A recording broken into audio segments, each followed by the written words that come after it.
Imagine selling your tech startup to Salesforce, not once, but twice, and also being a co-founder of a skincare brand that sells to Procter & Gamble. Well, that's who we have on the show today. Dan Reich, a serial entrepreneur who started his first business in high school selling bouncy balls, to becoming a multi-exited founder who has experience raising capital and building bootstrap businesses to successful exits. Dan shares his secrets to success in this episode of Fundraising Demystified, the show where I interview founders and investors that are actively raising or deploying capital in today's market. I'm your host, Jason Kirby, and I have built and sold multiple companies as a founder, operator, and investor across multiple industries. And this show is meant to uncover what's actually happening in the private capital markets and help founders and investors make better capital strategy decisions. This show is published weekly, and to get notified of new episodes and access a few freebies like our guide on how to negotiate a term sheet or a free list of hyper-relevant investors, be sure to subscribe at join.thunder.vc. Again, that is join.thunder.vc. Now, onto the show.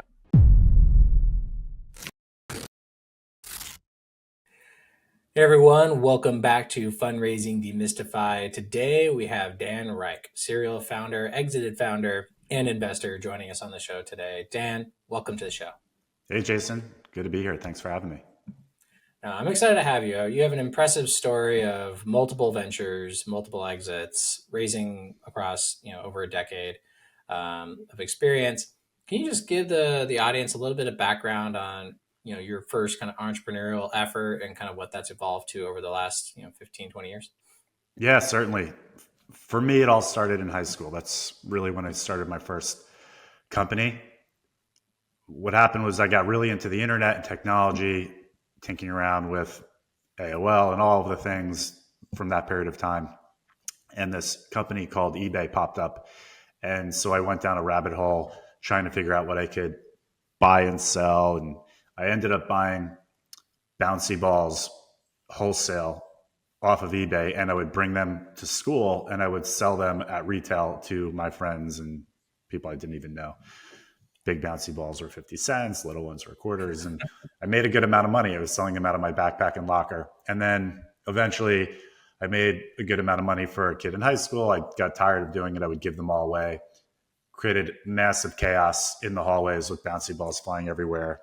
Ended up getting suspended for that. But that was my first foray, or one of them, into, let's call it hustling for lack of a better word. And a friend of mine saw this and said, wow, Dan, you know this thing called the internet pretty well, what we now call e-commerce in particular. And he said, my dad knows a guy that has urban apparel that he sells also wholesale. Maybe we meet with him and maybe there's a world in which you can do what you did with bouncy balls, sell them, but we can use him as a partner to get the product. And so I said, sure, let's go take a trip to meet with him at the Jersey Shore, which is a foreshadow into where the story ends. And so me and my buddy hop in my car, we drive down to the Jersey Shore, we get into this warehouse, and in the warehouse, you have folding tables everywhere with clothing all over the place. So think Rockaware jeans, Apple Bottom, Sean John, etc. And we sat down with him, and that was the conversation. He's like, look, I've got all of this product. I know how to do fulfillment and drop shipping. What I don't know how to do is that internet thing, but you do. Why don't you build a website and you deal with all of the sales and marketing and I'll handle the rest? It's like, great. So off we went. We created a partnership. We created a company. I built the website. I set up a computer, a credit card processing machine in my office or my house. I hired a customer service rep to deal with all the orders. And by customer service rep, I mean my mom. And I would get up at 6 o'clock in the morning and I would run Yahoo ads and Google ads, and I'd go to school. And while I was at school, my mom would deal with all the orders and customer service. And then I'd come home and I'd reconcile all of it, the orders, the ads, and I'd rinse and repeat that each day. And it was going really, really well until we started getting a bunch of customer complaints and issues. And after enough of them, I went back down to meet with my partner and said, dude, what is going on? And he reassured me it was just all circumstantial and it was all fine and would be better. And so back to work and to school I went, and play it forward a little more. The customer complaints kept coming in to the point at which I remember getting one very specific customer complaint that was pretty much like a death threat, which is like, if you don't do right by us, and by the way, we were shipping internationally all over the world. And it was something to the effect of like, if you don't do right by us, we're going to come after you. And we know where you live, in insert very specific details here. So at that point, I was like, okay, this isn't working. I'm going to shut the business down. So we shut the business down, and I lost maybe, or rather I should say my parents lost like $2,000 that they invested in that company. And few months later, my father comes home with a local newspaper and he puts it on the table and he says, look at page 6 or whatever. And I opened the newspaper, and lo and behold, the partner was in a giant photograph of him getting arrested by the FBI for grand theft, stealing goods off the back of trucks like you would see in The Sopranos or something. And so that was really my first lesson in business. And more specifically, I learned 2 really important lessons. One, man, what a fun game to be playing, building businesses. And I loved it. It was just addicting immediately. And the second piece is the most important business lesson in the world, in my opinion, is choose your business partners wisely. And so I was fortunate at a young age to learn that lesson the hard way. And so every business I've done since then, that's the number one thing I optimize for. It's who are my partners, my co-founders, my colleagues. Because if you get that equation right, not only are you set up for success, but you're also set up to avoid failure. And you're also optimizing for fun and engagement and avoiding kind of misery and, work. So yeah, that was my first company, or legitimate company. Fast forward a little bit, graduate high school. I go to college. I study electrical and computer engineering. And along the way, joined a frat. Our frat got kicked off campus for a few months. Yeah, we had a huge Halloween party.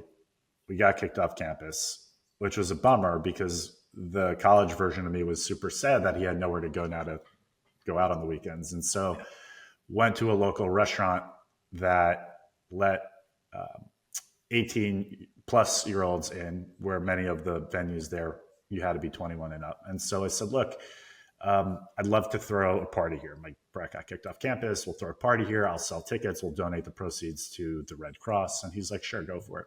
So we throw this party, and it was a huge hit. People had such a great time. The next day I was getting texts from everybody. Dude, that was amazing. When's the next one?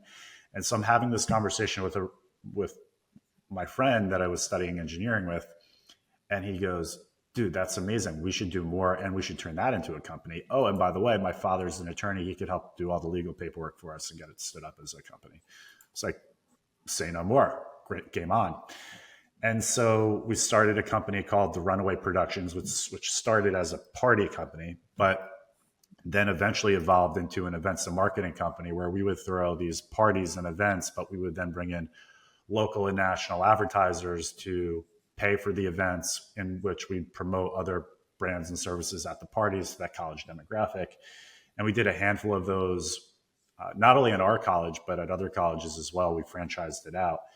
And it was a ton of fun. I mean, I remember every year I would go to Las Vegas for the Consumer Electronics Show with my boss. I was building computers in high school.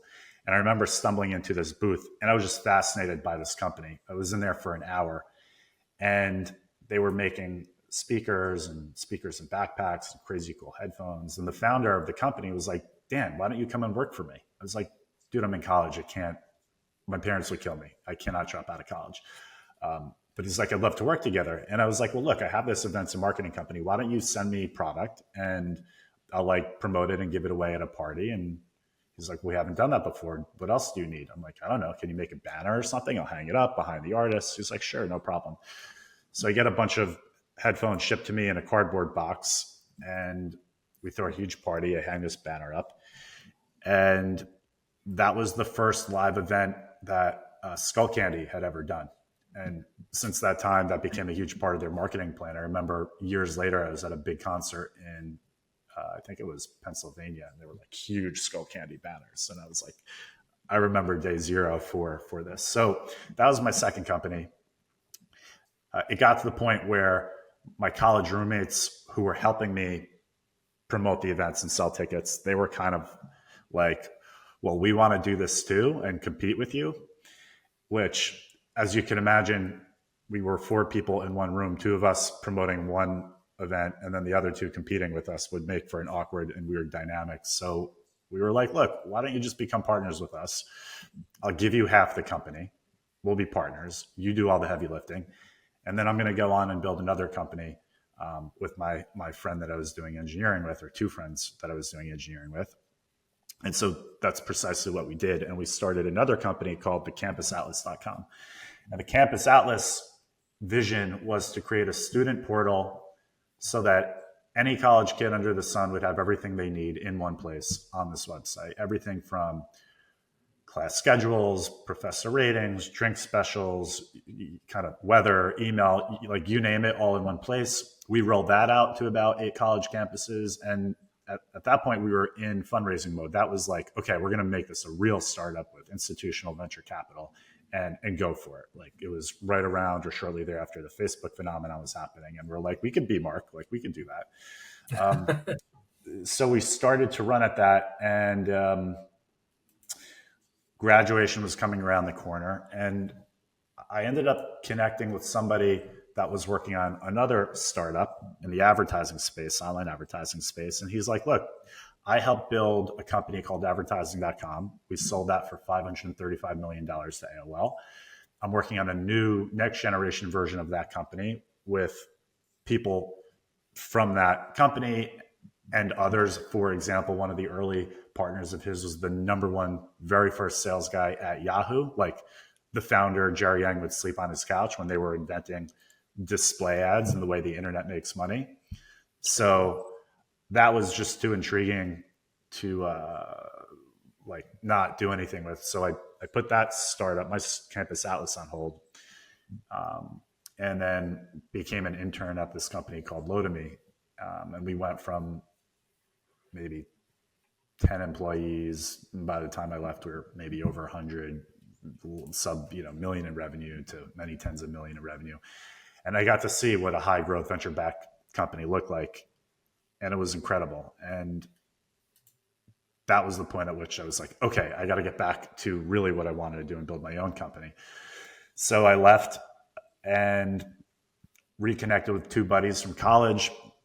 We started to work on this company called Spinback. And the idea for Spinback, remember, this is Facebook era.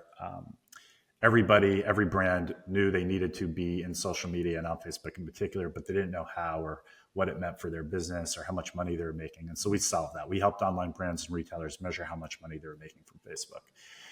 And we raised money on a convertible note from friends and family, embarrassingly little money. We effectively bootstrapped it and got it to the point at which we were going to raise venture capital. There's a crazy story in that whole process. We were pitching people. We were told no. We ended up getting a yes from someone that told us no. Specifically, I remember we pitched First Round Capital. That was the firm we wanted to work with. And the feedback they gave us was like, you guys are, too young to be doing B2B enterprise sales. If you're going to be doing B2B sales, you need a real enterprise sales expert like John Doe. Like, they gave us a specific person that did sales, I think at PayPal, who lived in the Valley, and you don't have any enterprise customers. And so we're like, okay. So over the next month or 2, we tried to do all the things they said we could not do. So we actually flew that guy, John Doe, out to meet with us in New York, took him out for dinner, told him what we were up to, what we were doing, got him incredibly excited to the point that he wanted to work with us, but also told the investors that actually they don't need me. They've got it kind of figured out. We also ended up signing enterprise customers like QVC, which will become an important player in my next business. And the other thing we did is we ended up getting another term sheet from another fund. So one day I remember my partners just showed up at their office and knocked on the door and were like, hey guys, We know you said no, but we did the things you said we couldn't do. And also we have another term sheet from someone else, but we still want to work with you. What do you think? And they're like, we'll call you back. And so they call us a few hours later and they're like, okay, we're in. So they sent us a term sheet. We signed it. And Turning a meanwhile, no into a yes. we turned a no into a yes. And we were stoked. I mean, we only wanted to work with them as our lead because we knew of them. We knew them through our other friends that had worked with them. Chris Fralick and Josh in particular, as like the e-com wizards out of Philly with the previous experiences that they had. And so we signed the term sheet, but in parallel, we had also been having partnership conversations with other players in the space that we felt were complementary to us. And in particular, there was a company called Buddy Media that at the time we felt was the largest B2B company building on Facebook, effectively making publishing tools for brands for Facebook. And they had an incredibly large customer base and they had massive distribution, amazing publishing tools. What they did not have, however, were what we had, which was hardcore analytics that showed the ROI of Facebook. So it was very obvious very quickly that there was a 1 + 1 = 3 scenario. However, we had just signed a term sheet with First Round Capital. And so very quickly, Mike Lazaro, the co-founder and CEO of Buddy Media, was like, look, forget the financing. Why don't you come partner with us? We'll lock in value now. And together we'll add fuel into this rocket ship and we'll go for it. And so there we were faced with effectively 2 term sheets. And we locked ourselves in the room for like 3 days straight, literally. Like, I don't think we left the office for those 2 days debating what we wanted to do. And ultimately what we concluded was the following. We felt like, wow, Facebook is going to go public probably in 2 quarters. And when they do, it's probably going to be around $100 billion valuation plus. And when that happens, we're like, man, won't the market look around and say, okay, who's the leading B2B platform on Facebook?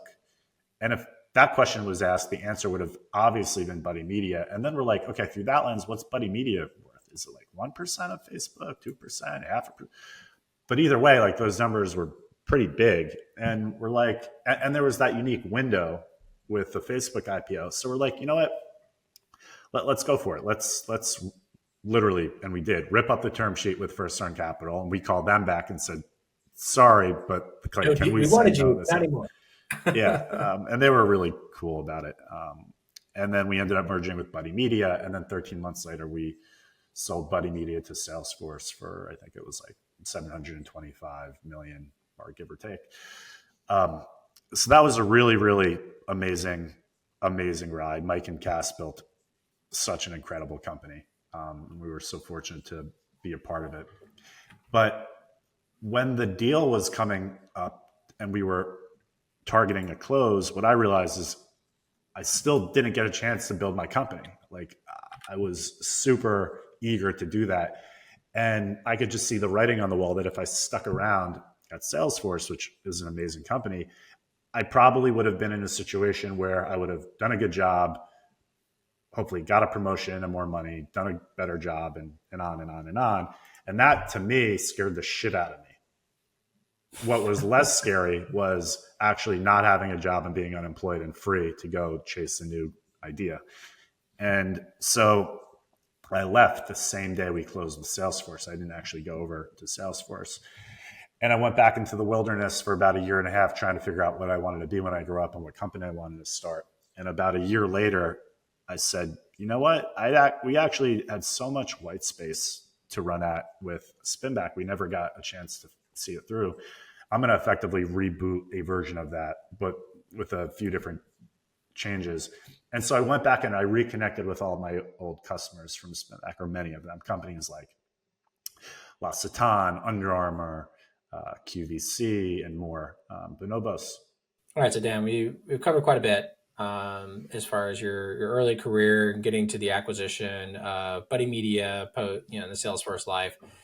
It sounds like Salesforce is, or I should say, the corporate life is maybe not your life, albeit as cushy as it could be. It wasn't the path for you, which I completely resonate. After Walmart acquired my company, Walmart wasn't the place for me. even as cushy as they might have made it.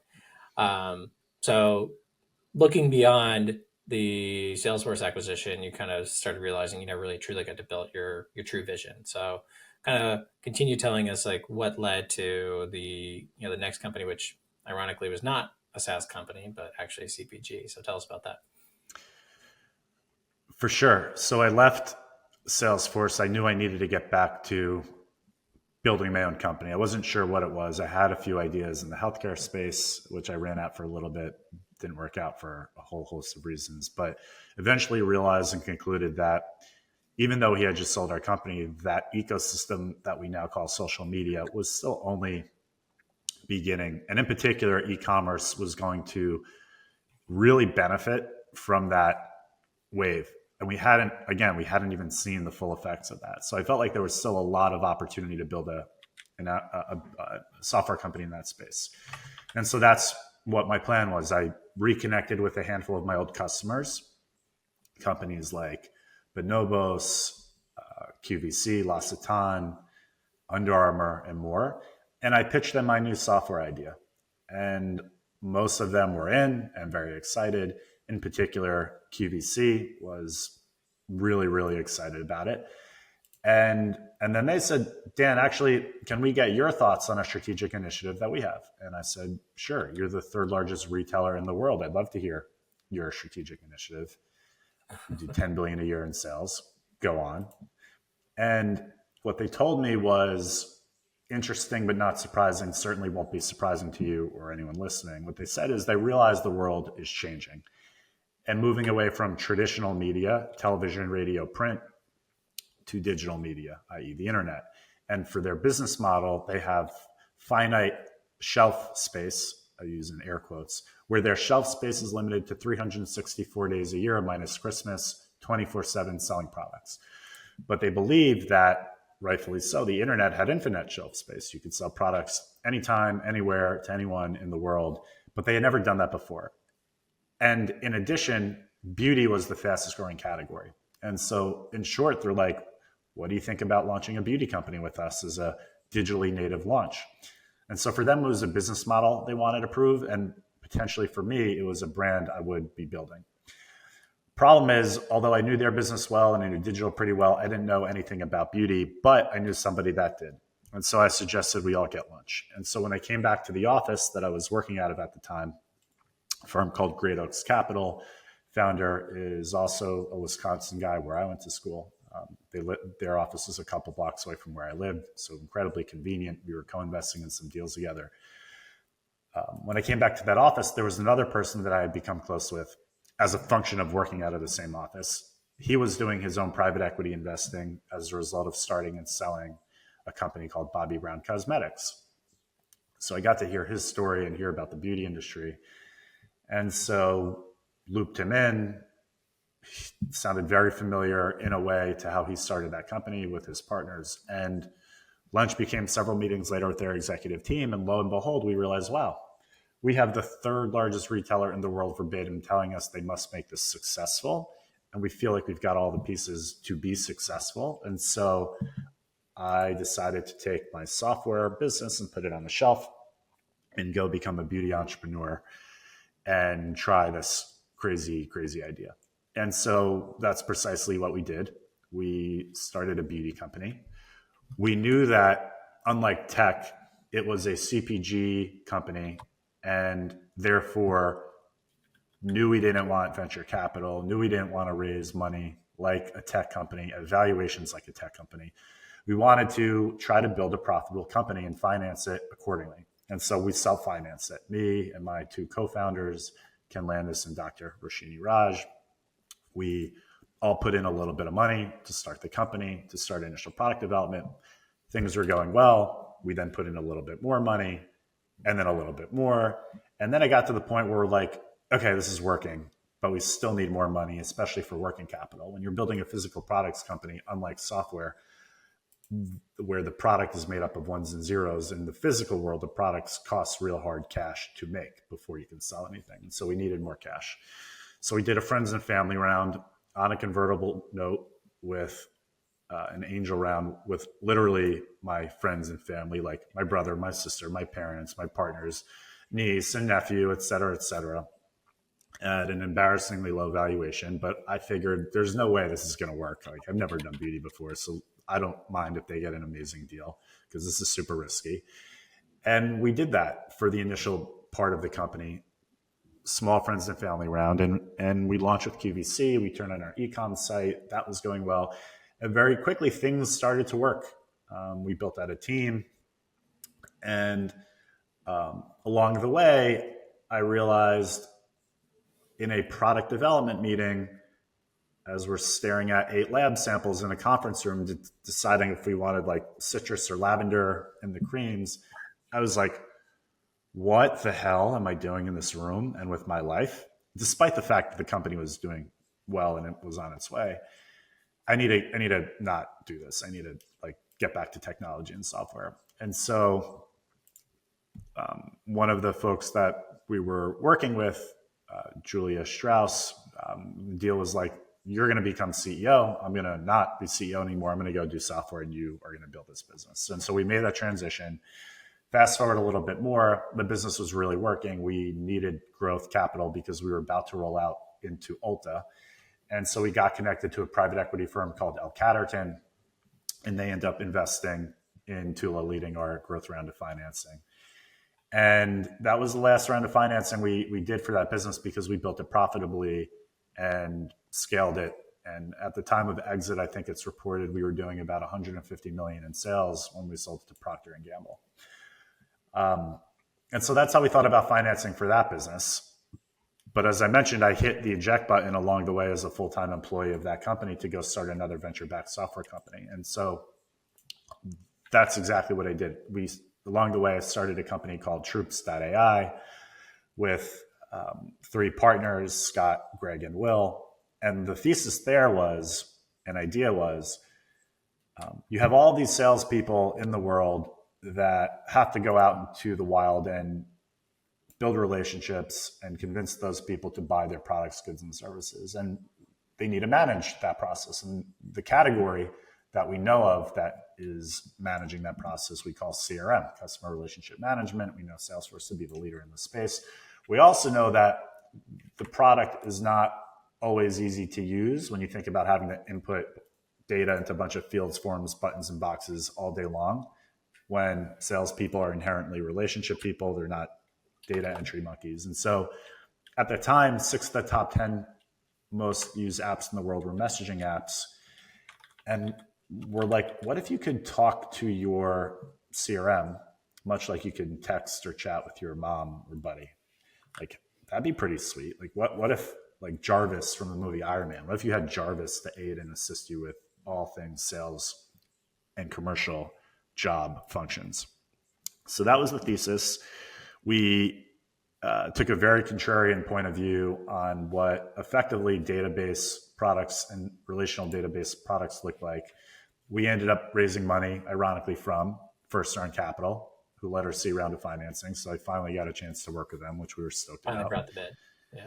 And we started to build a product that effectively looked like a messaging interface that sat on top of these database products. And in particular, we started building on top of Salesforce because they're the 800-pound gorilla that everyone uses. And we're building this product. And along the way, we see another startup building a very similar chat product. And in about 1 week, they announce their open API developer platform. They announce their growth rate in terms of users, which was insane. I had never seen numbers like that. Rather, the last time I saw numbers like that was from Facebook. And the third thing they announced was an $80 million corporate venture fund. And at that point, we're like, this company looks a hell of a lot like Facebook, but it's not a social network for the consumer. It's almost like a social network for the enterprise. We should probably go all in on this company called Slack. And so we were, I think, the first venture-backed company to go all in and build on top of Slack as an underlying platform. And we ended up raising money not only from First Turn Capital, other great investors like Founder Collective, Felicis Ventures, NextV Ventures, Aspect Ventures, Great Oaks Capital, and more, but also Slack Fund. So we were their first Series A and Series B and follow-on investment. Part of why they invested, Jason, I remember Spinell, who ran the fund, said this to me. He's like, look, this is so obvious where the world is going. Either we're going to need this, or Salesforce is going to need this, or someone else is going to need this. This is a no-brainer. And so we built the business. We ended up working with some of the most amazing companies in the world, like Slack, like Salesforce, Shopify, Spotify, Twilio, and more. And for the majority of the company, it was like chewing on glass, because we try to convince the world that you should use CRM products in this crazy new modality, when that was not at all how people were trained. And so it felt very much like swimming upstream. But then all at once, Salesforce buys Slack for almost $30 billion, and the whole stream and tide shift. And then shortly thereafter, we got acquired by Salesforce and Slack to help add fuel to the fire and accelerate that vision and de-risk the integration. So, for that business, we knew we were doing something crazy and kind of in the camp of research and development-ish. And so we knew we needed some outside capital to accelerate that. So we raised venture capital pretty much from day one. Did you know that most founders waste days of their lives chasing the wrong investors? Well, as a founder, you know your time is your most valuable resource. Don't waste it on the investors that aren't going to write you a check. Here at Thunder, we built a free tool that identifies exactly which VCs are worth your time to pursue. We score your company against 3,500 VCs and family offices that have been vetted and are actively writing checks into companies like yours. Get your AI recommended list of investors that will look like this absolutely free by creating a free profile at Thunder.vc. You can upgrade to premium to download this list, export it to any tool you wish, and get their contact information and access the data on their portfolio companies to map out a path to warm intros and build your founder network. Sign up for free at Thunder.vc. Now let's get back to the show. So the question here, I just want to kind of unpack a little bit. So you've raised multiple rounds for Troops AI, and Slack leading or participating in the Series A, but you already sold the company to Salesforce through Buddy Media. And what was it like kind of coming back after that, selling again to Salesforce? What was funny is when it became obvious that the Salesforce Slack deal was happening, and that our posture might change from kind of antagonizing Salesforce and trying to keep people out of their system to perhaps aiding and assisting with their new vision as well. I was able to reconnect with former colleagues that I worked with at Buddy Media. In particular, there's a guy named my friend Patrick Stokes, who at the time at Buddy Media was the chief product officer, who literally came to our office and sat down at our desk with us to look at product together and help do due diligence for Mike and Cass before they ultimately acquired us. But Patrick had been running platform at Salesforce and was a key executive there, very instrumental in everything. And so we were chatting with him about what does a partnership scenario look like? And he's like, look, clearly publicly now, this is a priority. And yes, certainly there's a way we can be helpful to one another. And in addition to that, after Slack went public, which by the way was amazing, we were invited to go to the New York Stock Exchange for their direct listing, which was such a cool experience. That's a pretty fun experience. Yeah, it was super cool. But leading up to that and after on their earnings calls, I remember Stuart Butterfield, the founder and CEO of Slack, he would pretty much always mention Troops in the earnings call as almost like exhibit A for the power of the platform and how Slack can progress from not just the messaging interface, but really power meaningful, mission-critical business processes, not just for developers and IT, which is historically where Slack was winning, but also for commercial users, for sales users, for revenue leaders, and so on. And that's what we were doing. And so we were in this situation where both Salesforce and Slack, obviously they did the acquisition. They both knew we can play a role there. So the partnership conversation quickly evolved to, hey, maybe we just go do this together. And it was really, really fun and exciting for me because at that point, unlike Buddy Media, we had already been working with Slack as a close partner. They were an investor, they were a customer. We were powering their entire revenue team globally for 4 years up until that point. And with Salesforce, we knew a lot of the people over there already. And at that point, they had also become a customer. We were also a channel partner of theirs.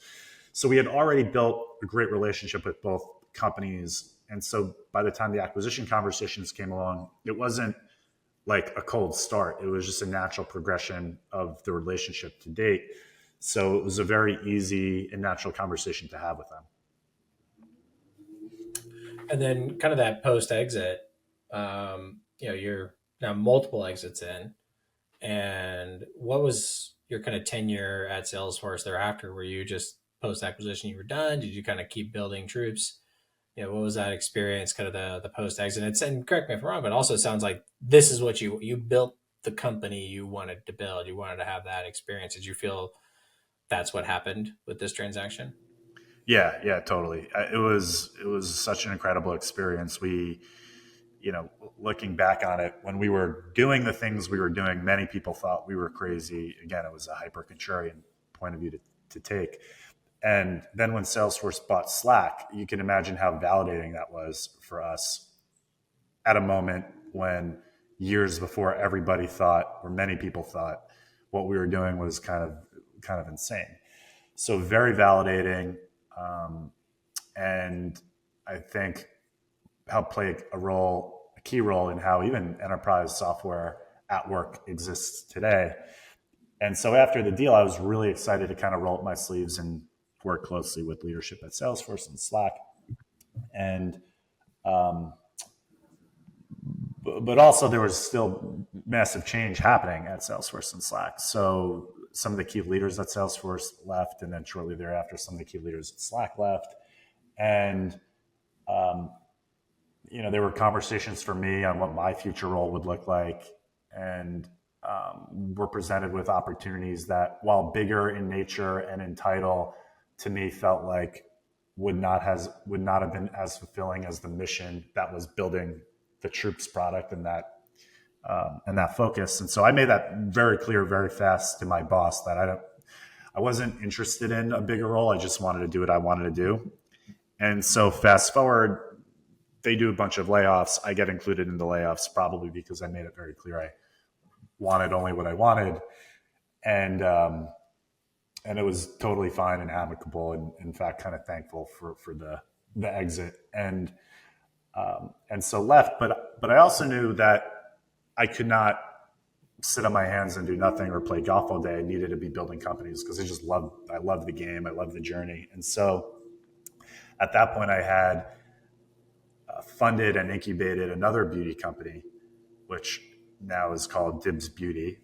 Also private equity backed. El Catterton is an investor there as well. And I get to help build the company and work with my partners that are running it full time, Jeff and Courtney, doing an amazing job. And, now I'm in this mode where I'm trying to build and start more companies with amazing people and act like turbo fuel to the co-founder and CEO. Yeah, so that's an incredible experience that you walked us through in terms of the journey from, selling bouncy balls to getting, wrapped up with some shady characters to having a SaaS exit to a CPG exit, back to SaaS, and then now back to CPG and your next venture. It's an experience and a journey that obviously is very bespoke and unique to you. And I would say most founders are lucky to have one successful business, and you're now trending on multiple. When we look back, and this show is all about fundraising, and capital raising, exits, things of that sort. And you touch on a little bit of the numbers, but it'd be helpful to kind of share with the audience, like, across the different businesses that you've built, how much have you raised in aggregate or across each entity? Yeah. So, for Spinback, I think we raised in the few hundreds of thousands of dollars before we exited to Buddy Media. For Tula, I think we raised, let's call it north of $10 million. And with Troops, I think we had raised about 23, $24 million with Dibs Beauty. I'm not sure it's public. I think it's confidential, but I can say El Caterton invested. So do with that information what you will. Bigger chips. And then I'm launching another beauty company later this year, where we did a seed round of financing to the tune of a few million in an early round of financing. And then, and so those are the ones that I have a heavy hand on. But then if you factor in other companies that I was not the guy or running a show or just like a smaller player like Buddy Media, for example, I think Buddy Media raised, Mike and Cass raised, I don't know, maybe like 100 million. I might be wrong, but much more. And Low to Me at the time, I think maybe at that point I'd raised 30 or 40 million or something like that. So I had seen the movie before and lived it in terms of raising capital. And what I'll say is, especially over the past few years, what I think most founders get wrong, and I've been guilty of this too, is they think the fundraising is the end game. Like, you go raise a lot of money at a big valuation, and that's the thing to celebrate. And oh, by the way, the reason you're raising a lot of money at that valuation is to get X number of months of runway. And I just think that's just completely the wrong framework to think about it. I think the right way to think about it is you're raising money because you feel like there's a milestone you need to hit. And the only way you can hit that milestone is with outside capital. And you just rinse and repeat that. And historically, you think about those milestones, and we forgot this, I think, but like pre-seed is you have an idea and you want to kind of cook it and bake it to get it to something tangible. Seed is you want to get it into market. A is it's in market and you want to prove that you can scale it to sufficiently finite group of customers that you know it's repeatable. Your Series B is, you know it's repeatable, now you want to scale it. Your Series C is, now you want to scale it so you can be in a position to IPO, and then maybe you IPO, or maybe you need to introduce another SKU or whatever in a D or E, whatever. But like, those are really milestone based. And I think the past few years when money was free, most people forgot that. And it was just, let's just raise as much as we can on the biggest valuation we possibly can, because by the way, they were optimizing for dilution and ownership. But I think what many people forget is the goal is not to raise a lot of money at big valuations. The goal is to build an amazingly successful company that's profitable so that you could sell it, period, either privately in an acquisition or sell it publicly in an IPO to retail investors. Like, that's the goal. If you're taking outside capital, you have to give that money back and more to your investors. And there's only really two effective ways to do that. And so what you then really need to be doing is optimizing not just for you, but also your outside capital investors, so that you're always treating that round of financing fairly, so that you always can have an honest conversation together and say, okay, is now the time to sell? Or do we need to keep going? Or do we want to keep going? And if you raise in a way that you get ahead of your skis, you create a broken incentive structure with the board, which makes it really, really hard to run the business or exit or hire great people. And so I think many founders just lose sight of that and forget, like, you're in business to build a great product and service, sell it, do so sustainably, which means being profitable. So you can take the profits and reinvest that to create better products and services and rinse and repeat that model. And so I think every company is unique. All the circumstances unique. I don't think it's a one size fits all. And so how I think about the world today, especially in software, to me, I think there's clearly emerging two different camps that I think are interesting. One camp are the founders that are building software companies that know they can go really far with really little and don't need a lot of outside capital. It would look more like Spinback. It's a few $100,000 in their friends and family round. They can launch, they can get profitable and control their own destiny and build a great company. And I'm an investor in a few of those companies, and I see the updates and they start with, we're profitable, we have runway all the months. Like, that's incredible. And I think those guys are set up for success. I think there's another bucket, which is you need And this is really where venture capital was born, but it's the bucket where you need a ton of capital to get to market.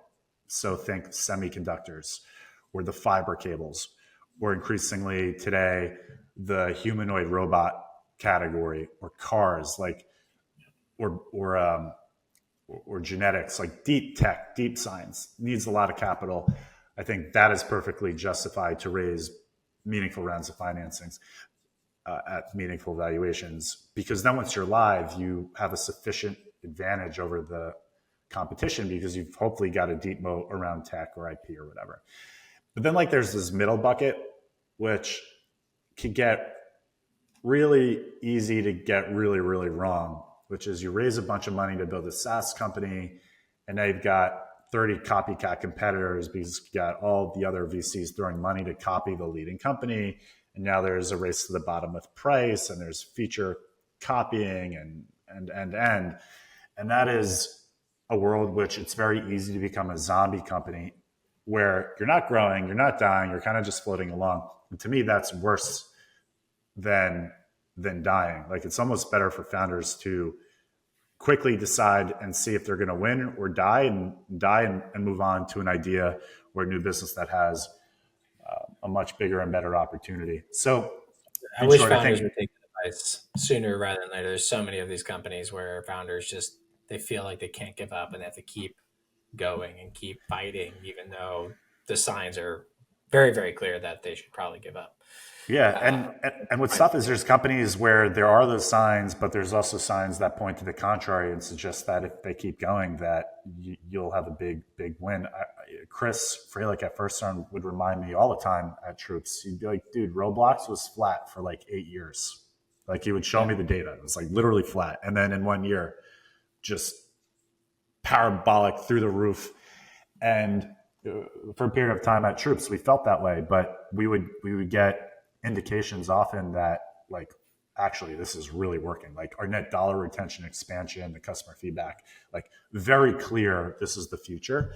And there's often a timing dimension with these companies too, but more broadly, yeah, I think too many founders are optimizing for the wrong things in these financing scenarios and are not thinking about first principles and fundamentals of what it means to build a successful business.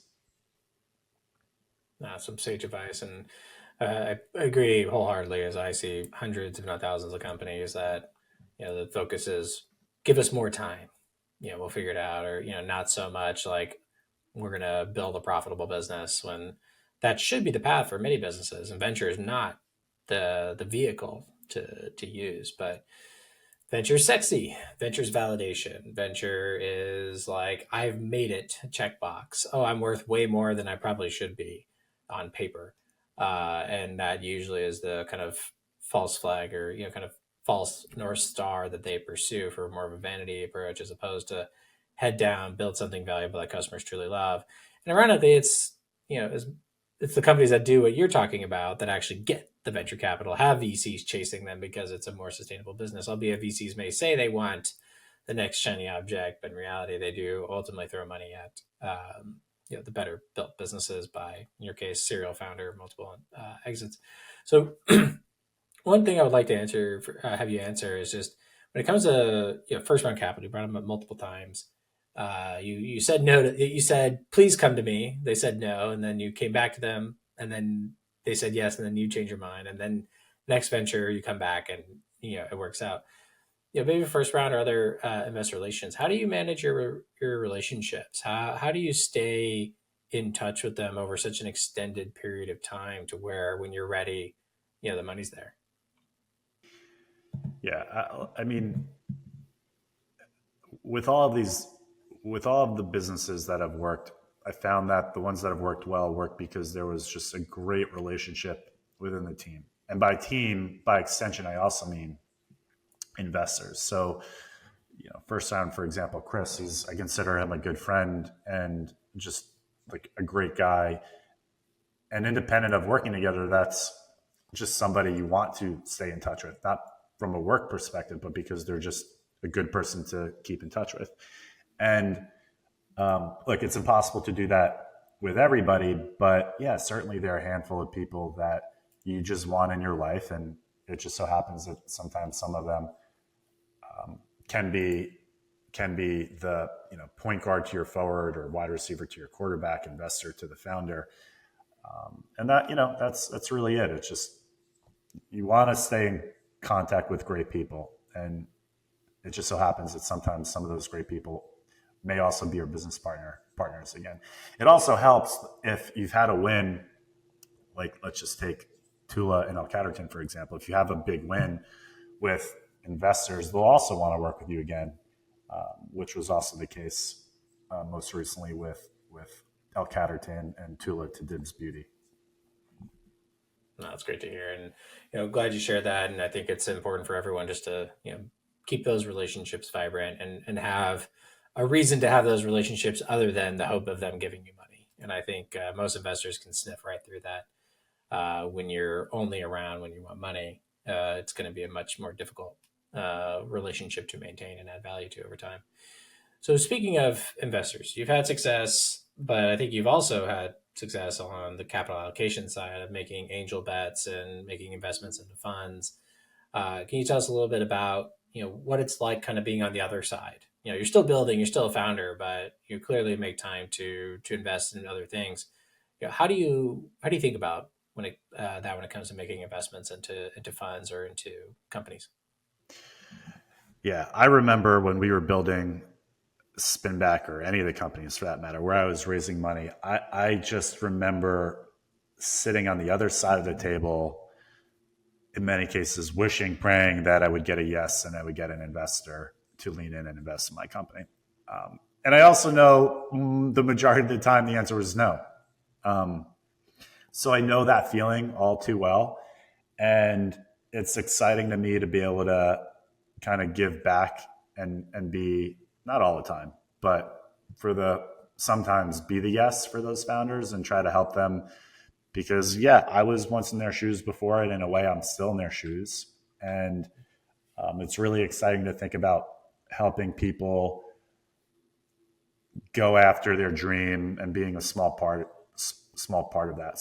So for me, angel investing is actually less about the money, although yeah, these are really ultimately all lottery tickets. Hopefully some work and you make more money. But to me, it's just really a great way to continue to be part of the ecosystem and give back, hopefully make a few good bets that work, but also help create a foundation for some of these new startups to win, and for founders to hopefully be successful. And if founders were listening to this podcast, what would you tell them if they wanted to reach out to you, or they're looking for an advisor or investor that brings as much experience to the table as you do? How would they approach you? The advice I used to give, and in a way still do, to people raising money is, if you want money, ask for advice. And if you want advice, ask for money.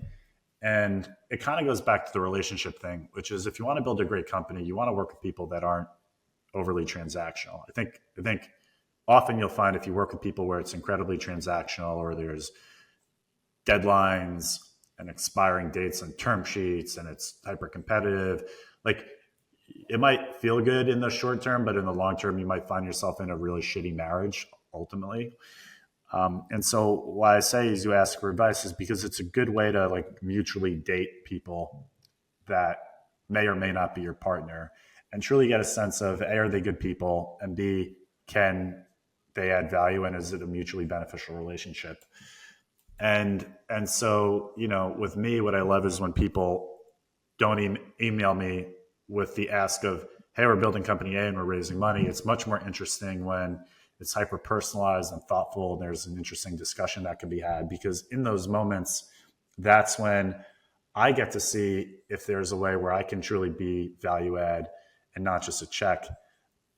Because I really only want to invest in companies where I can be some help.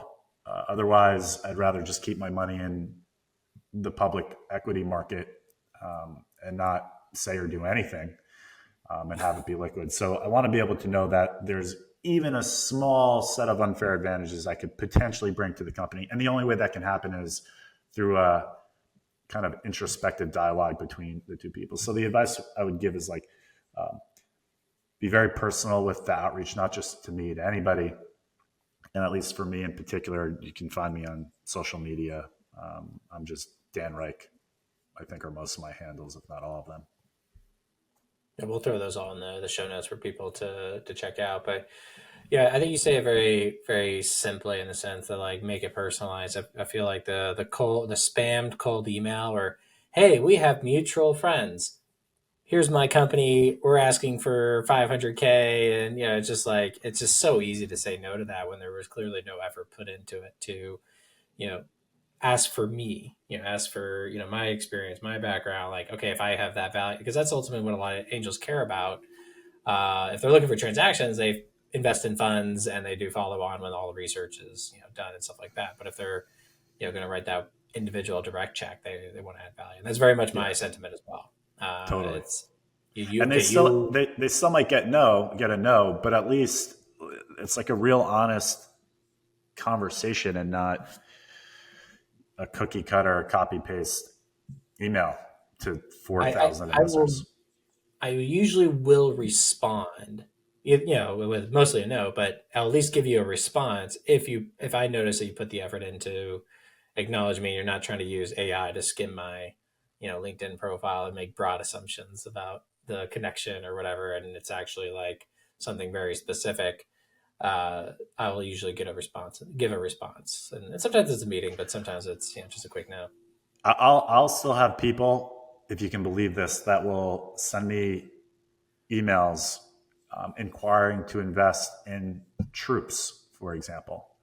It's like, do your homework, like do a little research before you start.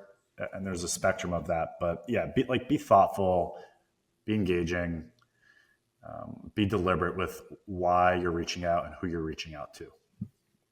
Can make a huge difference. So, Dan, this has been a great podcast. You shared some insightful stories, just your journey overall. Again, very unique and incredibly successful across multiple different avenues. So, appreciate you being on the show, sharing your insights.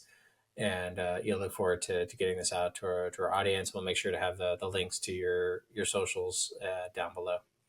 Right on. Thanks, Jason. Thanks for having me. Awesome.